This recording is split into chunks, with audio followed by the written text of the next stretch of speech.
Up in the sky. It's a bird. It's a plane. It's your friendly neighborhood Spider-Man.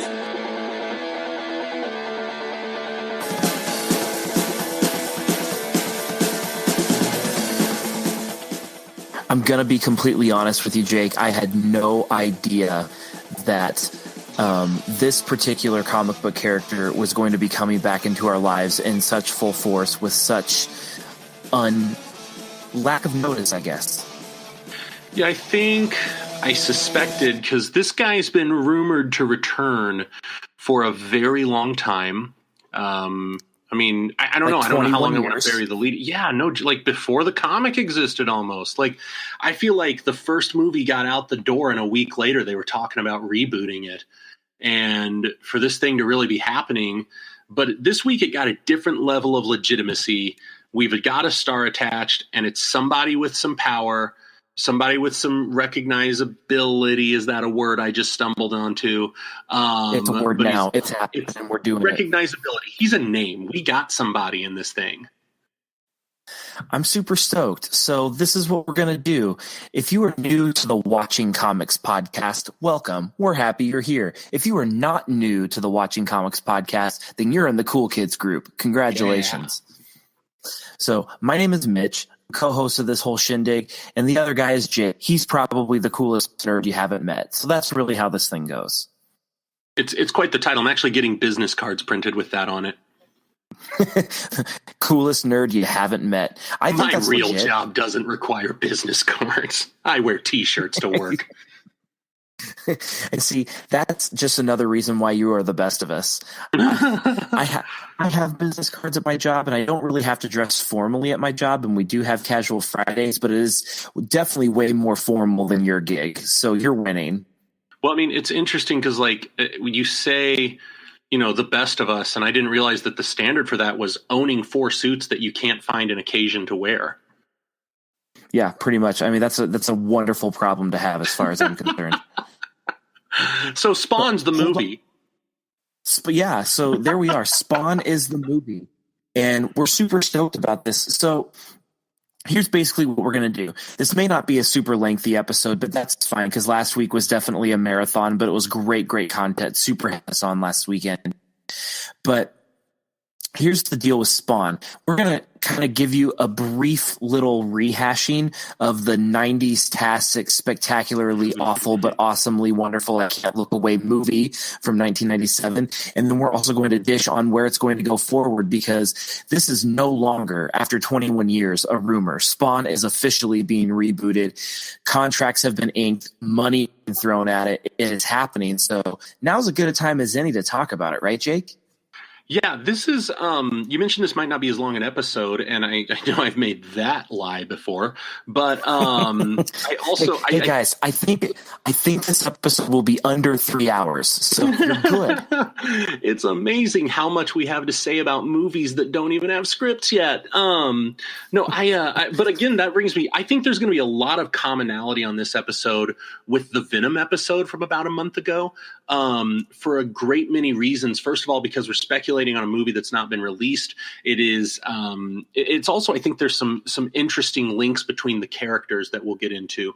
But again, yeah, I think we'll probably get about the same mileage out of this, which I thought that episode got more than we expected. So, yeah, completely. So, and I think Spawn remains one of those characters that is both familiar to quasi comic book novices, but then still has that massive, no pun intended, cult following at the same time. Like, I feel like Spawn is still going with its heart with the heart of its fan base. Is that fair to say? What you think?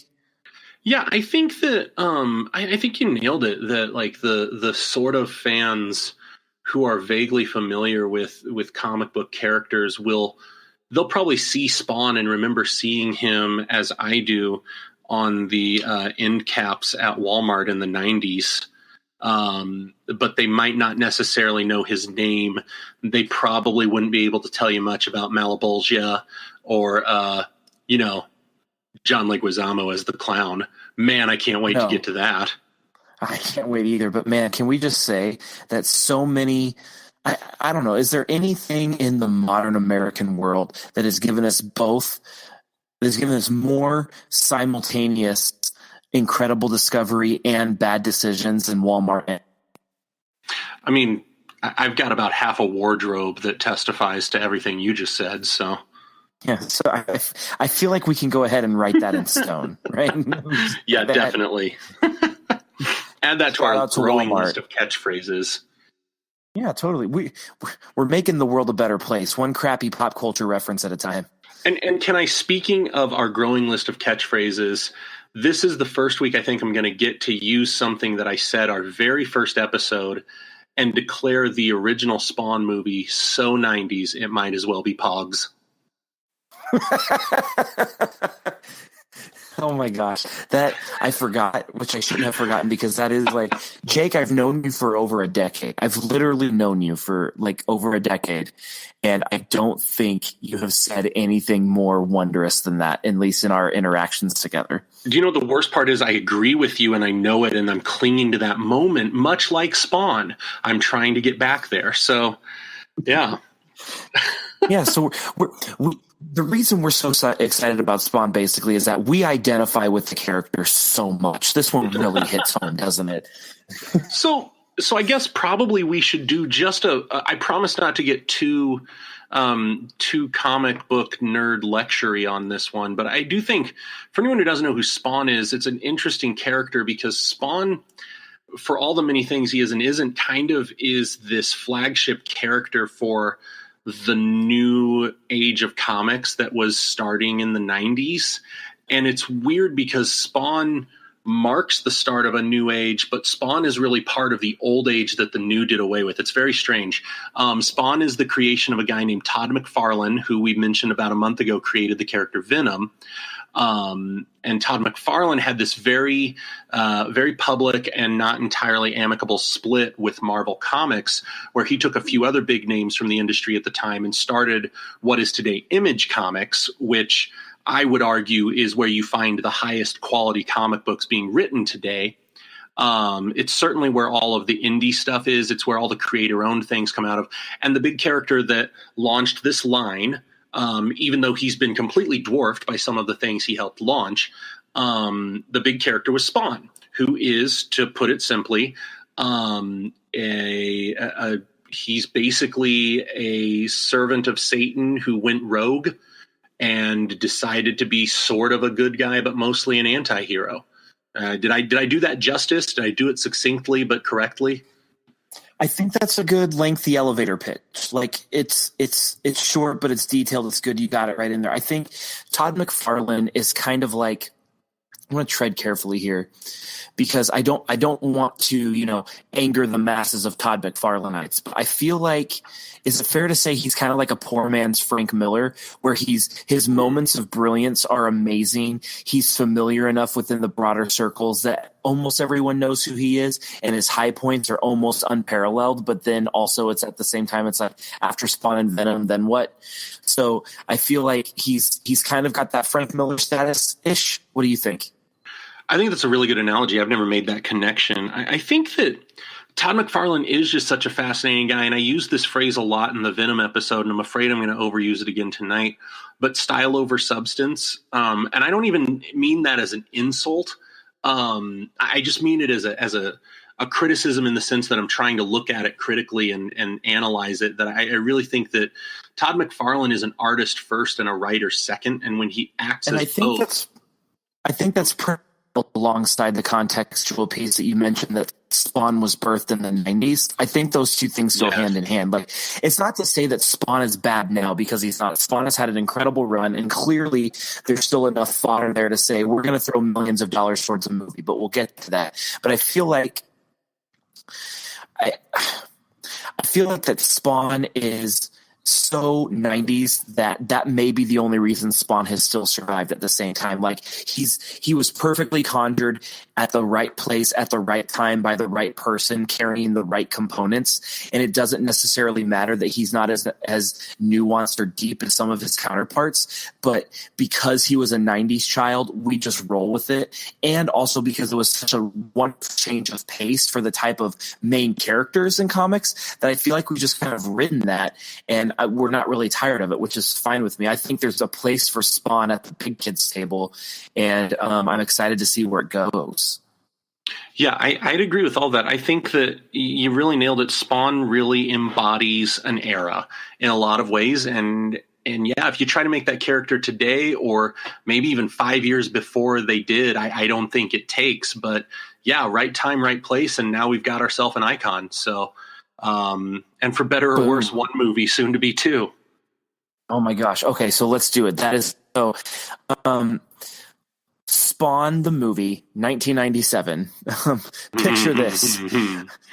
A young boy, 10 years old, who is starting to discover the glory that is comic books and knows that he enjoys Superman, but was looking to dive into something a little bit darker. He goes to the local video store. Yes, ladies and gentlemen, the local video store. Back when those things existed. Oh my goodness gracious. I probably had POGs in my back pocket too. I know I had a backpack full of them at the house. He goes down to the local video store with his father because he's only 10 years old and it's too far to ride on his bike so far. He goes down to the video store with his father and convinces his father to let him rent the R-rated 1997 gem Spawn movie.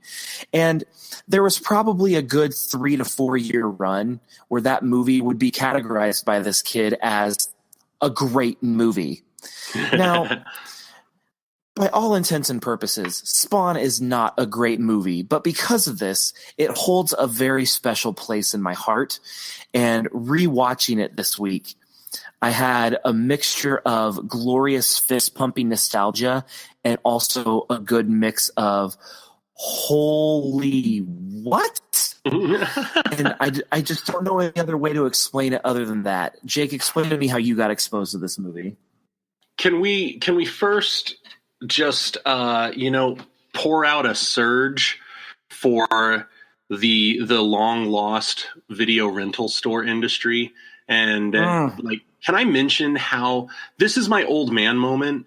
I'm legitimately get sad. Off my lawn. Yeah, get off of that lawn. No, I'm legitimately sad that I will never get to take my children to Blockbuster after church and say anything you want, kids.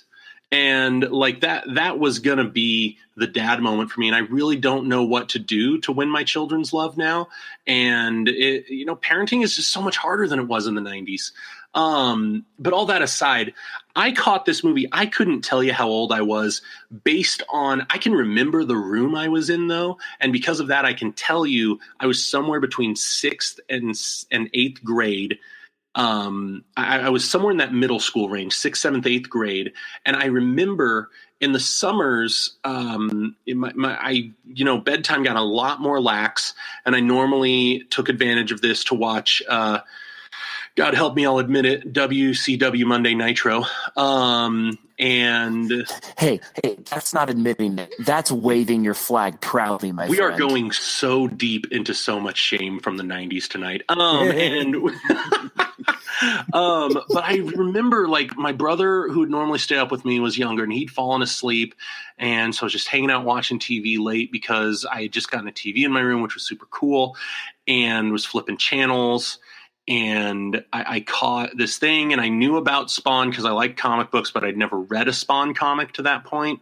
And I watched this movie and I remember thinking the whole time, I don't think I love this, but here I am still watching it, and it was a fascinating experience. And when it was done, I wasn't like, I didn't hate the movie. I didn't love the movie, but I was just like, well, that happened. Okay. That's the thing. When it's on, I sit through the whole thing.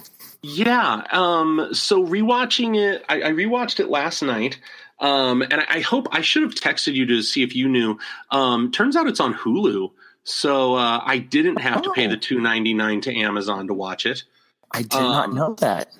Yeah, my bad. Should have let you know. So I think I owe you like $2 now. But it's actually 99 cents. I rented it for 99 cents on Prime because I didn't check Hulu first because I'm a noob.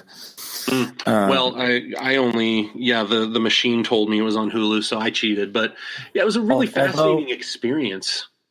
had I not been impatient with my 14, 15-year-old self, I could have just held on to the DVD copy I had of it way back in the day. But eventually along the line, I got rid of it. And clearly, hindsight's 2020. That was a mistake.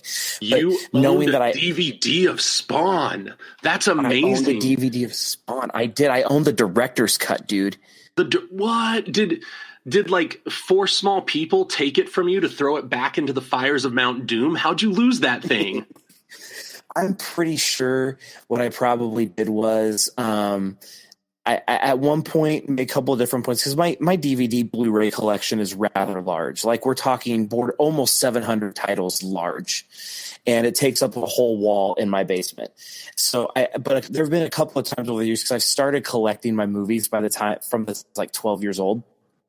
So it's been a long run. There have been a couple of times where I've gone through and have been all like, okay, there are just some movies I don't want anymore and I haven't watched in literally years. So I take them to like the secondhand store and get some cash. But I haven't done that since like college. So that was probably when I got rid of the Spawn DVD. But knowing that I had it means I can comfortably say I've watched that movie at least 5 times, which is 4 times more than anybody else that has ever seen the movie. I mean, I've seen it at least 3 at this point, I think. So I mean, let's talk about this thing because I got to tell you, and I don't mean this as a shot because you what did you call it? Like horribly awesome or something like that, or awesomely horrible? Like. It's one of those it's so bad it's good things where I think my biggest regret last night is that I watched it by myself and I wish I could have had some people with me. It's an awesomely bad movie. It's just it's a fun evolution because clearly when I was 10 years old and started watching this for the first time, I thought the movie was dark and creepy and sinister at the time. Yeah. I didn't know any better, but I was 10 years old. I was 10 freaking years old. That's my reprieve there. But now And not having watched it again since I was probably 15 or 16 years old. So we're got a long period there. I'd say that I felt the same way where I could only categorize this movie as awesomely bad. The nostalgia factor was just because I had a history with this movie, but not many people do to that degree. So clearly it's a bad movie where it's just high quality enough that it's worth gathering droves of people to watch it so you can enjoy the experience of watching it alongside others. But it's not good enough to a point where, I mean, when was the last time a couple of people did a podcast about the Spawn movie? Like, you know what I mean? So we're breaking new ground all over the place. Last night I kept looking for the silhouette of the 2 robots and the guy. Like I felt like I was watching a Mystery Science Theater movie without the commentary on. It just had that feel because it's like, I don't know. Cause there's first of all, you can see somebody made an effort on this thing as I think what might be the problem. If no one else, the casting director, because you've got John Leguizamo who, you know, I mean, it's not like that's ever been a name knocking down the door at the Oscars, but you know, we know who he is. But I will say, he's a legitimately underrated actor, and he's actually nominated for an award this weekend for his work on Broadway. I did not know that. And he's ridiculously versatile. But this budget was $40 million, which is kind of a lot of money for 1997 and having no precedent of superhero movies in the previous decade. Well, and Martin Sheen is in it in what's probably the second biggest regret of his life right after Charlie. And it's like, it's just such an interesting thing.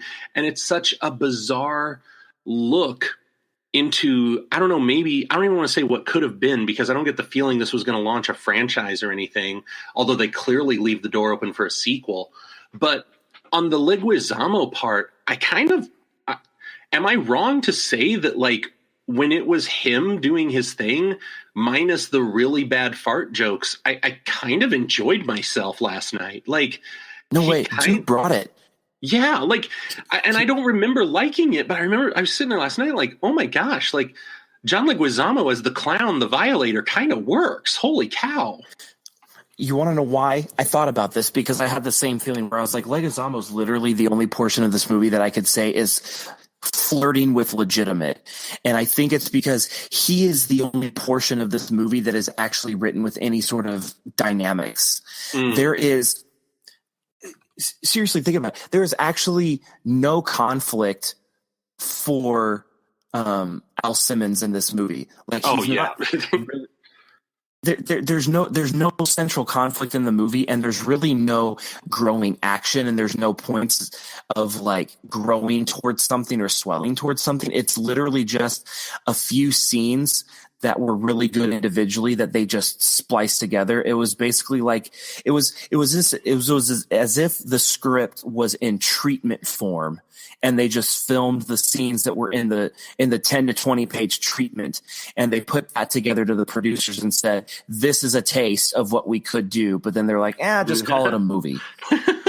Well, you're right, because like Al Simmons in this movie Spawn, I was watching it and I was like, oh man, he's pretty all in on like, screw everybody. I'll kill anyone to get my wife back, even if it means serving Satan. I was like, man, I don't remember the journey from that to anti-hero. And it's because there wasn't one. Like, there was a set change, and so he had a motivation change. And there wasn't even really much of a motivation for the getting my wife back thing either, because they barely even touched on it, just in a couple of fleeting flashbacks. They didn't establish anything. Like, I think a couple of things happened, or a few things happened. One, if you go on Mark A.Z.D.Pay's IMDb page, he's the director of this movie. This was his first directing job. And then you'll see everything else he's done has been basically like animated children's things. So like clearly he missed his shot. Two, the people who wrote this movie had no earthly idea. Or three, the bigger portion of it was the production company said in and out in 90 minutes. No, that's firm. Can't expand that whatsoever. Because clearly everything that was lacking in that movie was either alluded to fleetingly or could have been infused in there had they just had an extra 30 to 40 minutes to play with. But we didn't have that standard in 1997. Like, of course, Avengers Infinity War was 2 hours and 59 minutes right on the nose, and we're fine with that. But in 1997, it's like, we need a hard 90 or you're not getting any money. Yeah, no joke. Man, yeah, but I think you're right, and I think also like Leguizamo, like it really does feel like there was some thought put into that character, and it wouldn't have been the easiest character to phone in the whole thing. He's Satan's lackey, so obviously his motivation is doing bad stuff, and the motivation isn't super deep. I'm not trying to claim that this is this isn't Moonlight we're talking about here, people, but at the same time, at least on the clown we see this effort to manipulate people. There's this Machiavellian thing going on. There's this, satanic clown. I'm going to be evil, but in sort of a twisted way, funny. And so there's at least this bare minimum of a character that exists there that I don't think you could accuse anyone else in the movie of being. You've got your cardboard cutout villainous government type. You've got, Spawn, who is going to kill because why not kill? And you've got the damsel in distress and the best friend. I mean, that's pretty much the cast.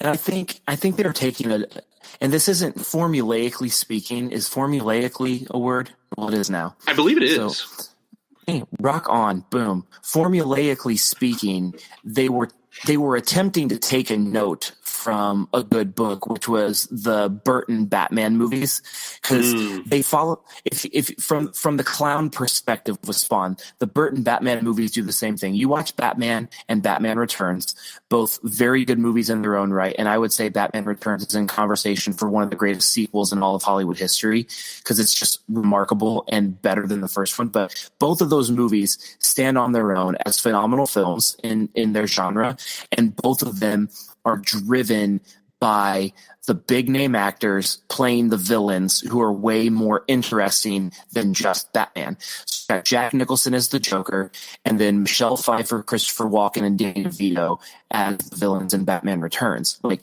that's what Spawn is doing. Because at this point, Michael Jai White is doesn't really have much of a career, and Martin Sheen isn't like the real engaging portion. He's just supposed to bring a little bit more credibility to the overall project. John Leguizamo is supposed to be that hook that says movie because you kind of like the idea of comic books on the big screen. Spawn's kind of this anti-hero bit, and then you leave going like, holy crap, that clown character was just absolutely amazing. That's what they were going for. And so, like, I don't begrudge them for trying to take that note, but even though he was the brightest spot of the movie, that's not saying much. Yeah. Yeah. And that's just it. I mean, I walked away like, you know, raving in my head about the clown. And then I gave myself a reality check and I was like, okay, all right, calm down there, Psycho, because being the best part of this does not necessarily make it a brilliant performance. And it's not a bad performance, and I'm not trying to knock it. And I think if I'm going to be real, I'm going to say I have a weird, and I told my wife this morning, I was like, man, that movie's so much worse than I realized. But at the same time, I have a weird affection for it, just because it occupies this real niche. And I think you nailed it with the Batman comparison as far as the Tim Burton ones, just because it does feel, especially in the alley and when he's brooding and considering, you know, when he's like back in the lair trying to develop his Spawn powers, it definitely has a Burton Batman aesthetic to it. I would be remiss how the whole time. I just kept thinking the whole time that it looked and felt like both the Burton Batman movies, just in production design, and then also because of the campiness of it, felt very much like the 90s Flash show that we talked about last week. Oh, yeah. Oh, man. We can't get into that again. We don't have the hour. But we did screw up by not talking about Mark Hamill. I'm going to admit that. But the, you know, I would be remiss if I did not acknowledge the only part of it that I don't have fond feelings about in spite of it is the computer animation, the special effects. Lord. When he Lord, like, is it bad? God. And you think you know how far special effects have come in 20 years, and you have no idea because you're comparing it to things that had a budget and people who were sober, and this is not that. I mean, because I guess they had a budget, but they clearly did not put it into that, because it's like when Spawn descends into that, what was it, a ballroom or something, his first big appearance as Spawn in public, and the cape is everywhere. Oh boy, that was bad. Oh, I will tell you, I may become a victim of recency bias just because I watched this movie within the last 24 hours again, but it's like, I don't know if I've come across a more staggering discrepancy between eras of special effects than what I saw in Spawn. Like that may be maybe a better way to say it is that may be the single example of special effects that has aged the worst as time has gone on that I have ever seen in a movie that relied heavily on special effects. It was bad. And with your specific comment about that ballroom crash through, I actually wanted to mention that because what made me so frustrated with that is that could have been, even with the movie being bad, that one moment could have been an epic moment, and that still could have survived. You know what I mean? Like that one moment where he crashes through the stained glass ceiling and comes down and makes that grand entrance and goes after Martin Sheen. Like that had the makings of being a YouTube worthy moment. Yeah, that one certainly had some potential that was lost there. I just, you know, for anyone who's never seen, and maybe you don't want to spend the dollar to see the 90s Spawn film, think of like all of the hated computer animation scenes of history. Like, imagine if the monkeys from Indiana Jones 4 lost a fight to the Agent Smiths from Matrix Reloaded, and you've got a basic idea of what Spawn would have looked like with a more competent production team behind it. Boy, the special effects are bad. I feel like the Flash Gordon movie and its campy special effects for its time period ages better than Spawn clearly trying to go the CGI route and just falling flat on its face. Oh yeah, I mean, and I guess here's the problem I always have with bad special effects. And I know that I'm going to a worn out thing here, but you know, the original Star Wars comes out in the late 70s, and it doesn't always look brilliant, in hindsight, but it ages well, and it can still draw me in as a 32-year-old and immerse me and convince me, for at least in some part of my brain, that these aliens are real creatures. And without the money or the capability that they had 20 years later with Spawn, it can create a more believable universe full of more fantastical things than Spawn could for its 30-second scene of him crashing down into a room. And I think for me, that's kind of the standard, is like, if George Lucas, who cat's out of the bag, was not as brilliant as we once thought, if George Lucas could create that in the 70s, why can't you do it 30 years later, 40 years later, 20 years later? And maybe that's unfair of me, because I know Star Wars is a gold standard for a lot of people, myself included. It's not unfair. It's not unfair at all, because, I mean, the first Matrix movie only came out a year later, and that was like light years, just visually speaking, light years on a completely different level than Spawn. You want to talk about holds up, man. So I do want to say, what was I going to say? I totally lost what I was going to say. Oh, okay, yeah. So if anything else, there's these crappy special effects we can maybe accredit to. This isn't confirmed. I'm just saying I drew a connection, and I don't know if these two things are linked. But clearly, Spawn's cape and all 572 yards of it is completely computer animated. It is 100% added on after the filming.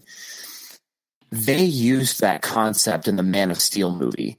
If you listen to any of the commentary or look at any of the behind the scenes footage or any of the test footage or anything like that, you'll see that Henry Cavill wore his bodysuit, but it didn't have a cape attached, and they added the cape digitally later. And I think it was put together pretty well seamlessly. And I really liked that touch of it in the movie.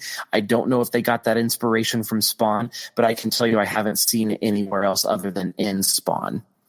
Oh, it's really interesting. That's not a connection I would have made. Good work. Yeah. Boom. There. My sleuthing is done. Yeah. All right. So enough memory lane with occasional dumps to be taken on it.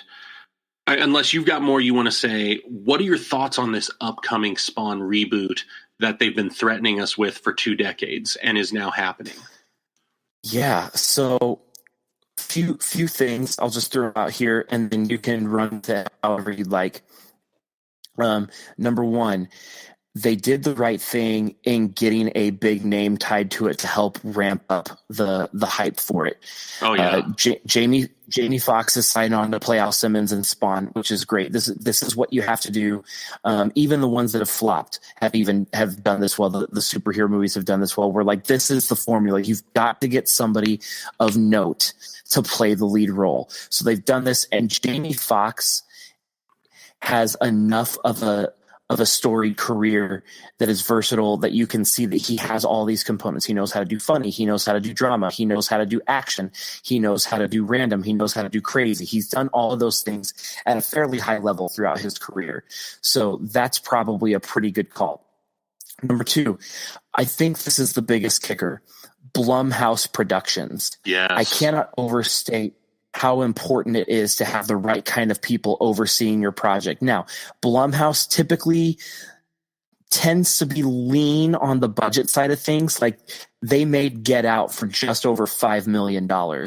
I'm not suggesting that Spawn is going to be the next Get Out, because Get Out is literally a once-in-a-generation type of a film.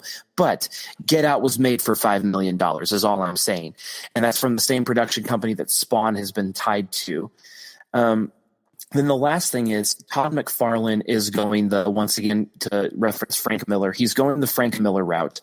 I think one of the biggest turning points, not just in comic book cinema, but in all of cinema, was the first Sin City movie. And we can talk about that on another podcast.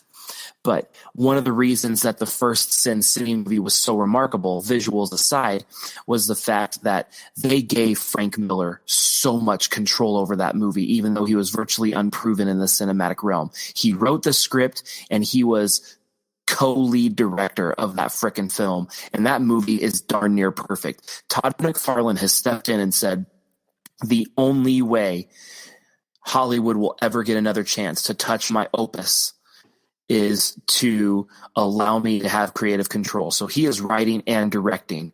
Now, I'm hoping he's got enough producers and assistant directors and a crew around him that will help him really sculpt the kind of visual look he needs to have to break down the actual framework of filming a movie. But man, I'm encouraged by this. Yeah, I think the caveat for me with Todd and the Frank Miller connection is my fear, because I man, what do we got to do a Sin City episode? What excuse do we need? Because I just want to watch that again now. But we can do it this summer. We might as well. Yeah, there's going to be some downtime somewhere in here. The thing about Frank Miller is that it's so confusing, his brief film career there, because Sin City is so perfect, and then he does The Spirit, which is it's just kind of a mess. Yeah, you're right. It's trash. Yeah, it's real. It's not a good film, and my fear is, I guess my hope is that Todd McFarlane is Sin City. And my fear is that he's The Spirit. But the Blumhouse connection is pretty significant for me. I will be honest that while I have those fond memories of that sort of rose-tinted glasses for the original movie, and while I have this almost academic appreciation of Spawn's place in the history of comic books, I don't know that I'm trying to be careful here, because do you ever really need a comic book movie? So with that caveat, I don't know that we needed another Spawn film. And I don't know that this was necessarily a thing that a lot of people were kicking down the door to get a hold of. But when you tell me that Blumhouse is attached, and that the concept, because I read this when the Jamie Foxx announcement came out, I did a little bit of reading.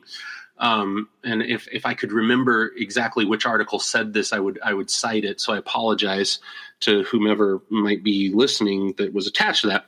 But the concept from what I'm reading is that Spawn is going to be more of a boogeyman who is not seen a lot on camera and lurks in the shadows, and that the real character work is going to be done with the people around him and the real humans that are being affected by this heaven and hell war that Spawn is a part of.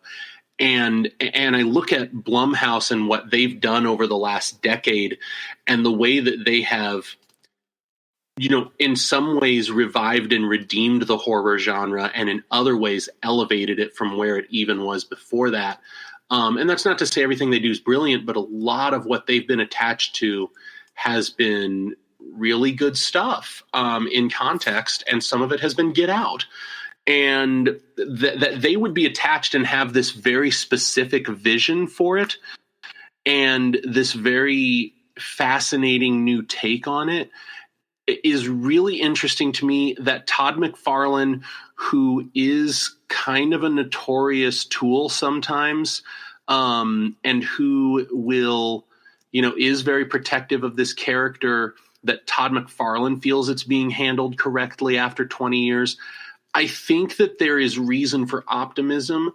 And I think that this is one, and we talk a lot about the, adaptation versus just cut and paste what happened in the comic. This is one where I think they should probably feel free to get a little bit away from the source material if they want. I don't know. Are there any Spawn villains or storylines that you're particularly dying to see here? Or I'm going to be honest. I'm not completely well versed enough in Spawn to say that. I really would like for them to bring some underbelly out here. But here's what I'm encouraged by is there's an article on Nerdist.com that is talking about this movie and has some quotes from McFarlane. And McFarlane says, The scariest movies, from Jaws to John Carpenter's The Thing or The Grudge or The Ring, the boogeyman doesn't talk. It confuses people because of the comic book industry and because all of their defaults are for Captain America. And I keep saying, no, get into John Carpenter's mindset or Hitchcock. That makes me really happy, because that means he's exploring the nuance. He's exploring the different ways you can be sinister and frightening and engaging and action-packed, that it's beyond the paint by numbers approach. He also says that he claims to have been written the script for this movie with Jamie Foxx in mind. So he's already out here doing the dog and pony show, saying this is the perfect marriage. We've done it. It's happening. Now let's get this thing rolling. If you're not familiar with Blumhouse Productions, I'm just going to give you a quick rundown of some of their higher films that they've made. So they're responsible for the Paranormal Activity movies, which have a massive cult following, and the very first one was pretty legit. Yeah. They also produced Whiplash, which is what kicked off Jamie and Sazel's career and is one of the best movies of the last 15 years. Oh my gosh, I just have to stop you. I love Whiplash so much. Sorry, go on. It's a darn near perfect movie. It's so good. They also did the Purge movies, which is kind of in the same vein as Paranormal Activity, really huge followings. They did Get Out. They did, and then they did the last two M. Night Shyamalan movies that didn't suck. They kind of resurrected his career, The Visit and Split. So they've got experience with doing the thriller, the horror, the outside of the box creativity, the breathing new life into the genre. They know what they're doing, and they're not afraid to do it a little out of the ordinary too. All of this is good stuff. I think, and I'm not even necessarily worried about the script, because nobody knows Spawn better than Todd McFarlane. I honestly, I think it's just going to come down to, one, are they going to give enough budget money to this movie? Because I think the largest budget that Blumhouse has given out is $10 million, and they've only done that a couple times. And two, is Todd McFarlane going to know what he's doing behind the camera? Yeah, I think you're spot on with all of that. I just to just touch real briefly again on the Blumhouse thing. I'm looking right now at some comparisons of the budget versus the amount of money that it made, and there's a lot to be said for and I think you do more than I do, but I love a good, just like underappreciated, critically acclaimed film, right? Like Whiplash, frankly, a movie that not everyone I know went and saw, but that everyone who did see it adores it. There's also a lot to be said for just understanding what people want to see and giving it to them.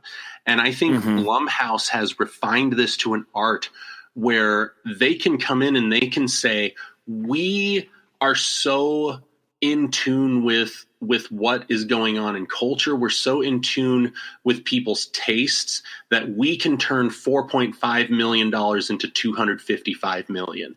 They're saying we can give you a $5 million investment and make at least $100 million off of it most of the time. They've got a few flops on this list I'm looking at.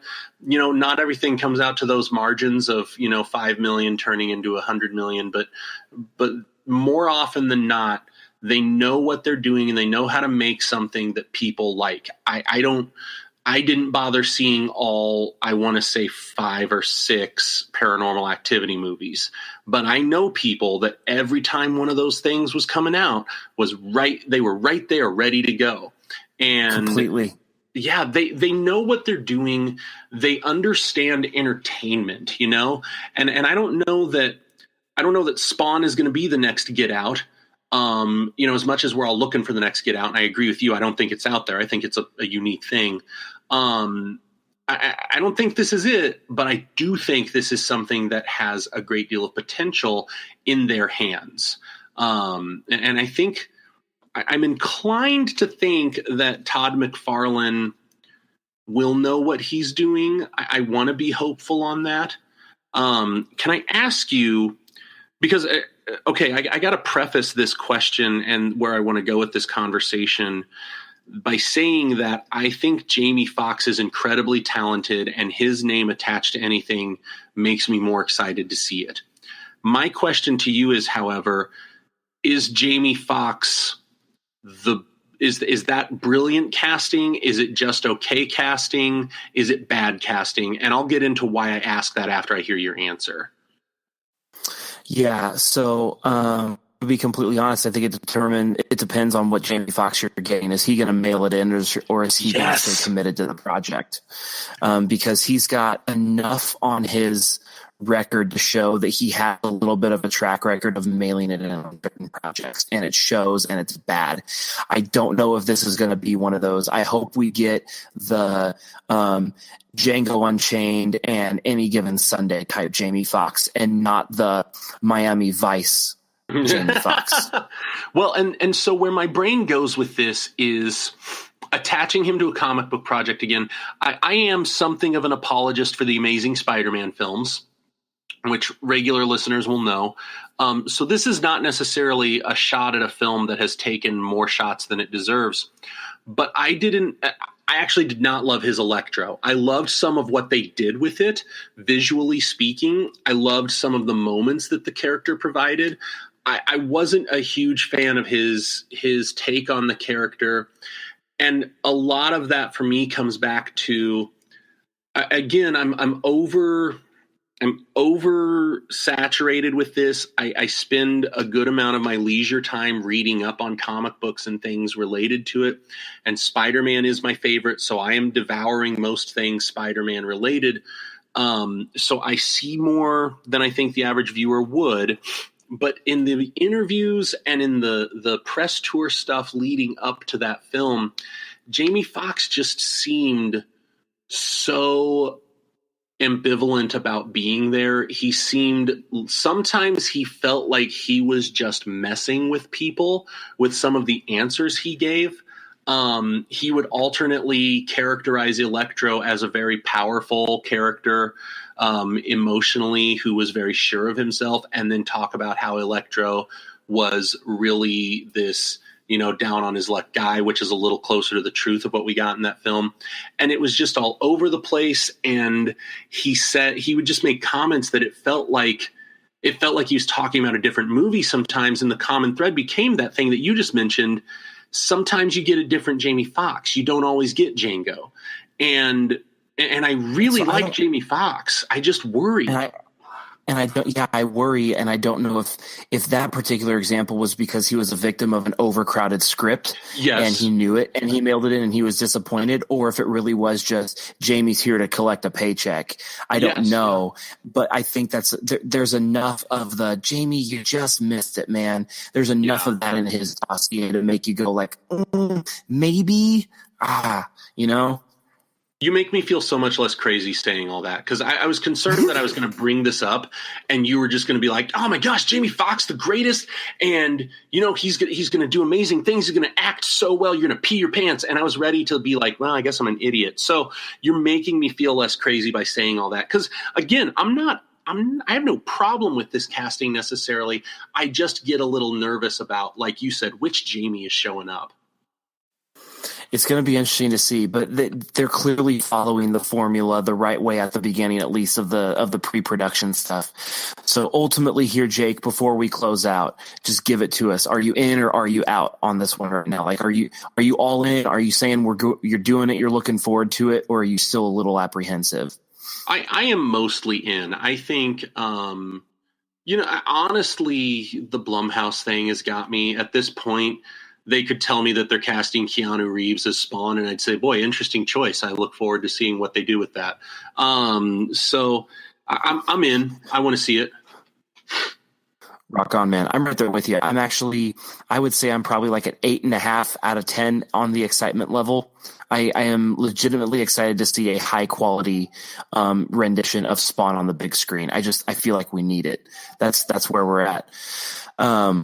But that's it for our podcast, everybody. Thanks so much for hanging out with us this week. We're going to be coming at you next week with some more good stuff, but hit us up on the Twitters at WatchComicsPod with an X.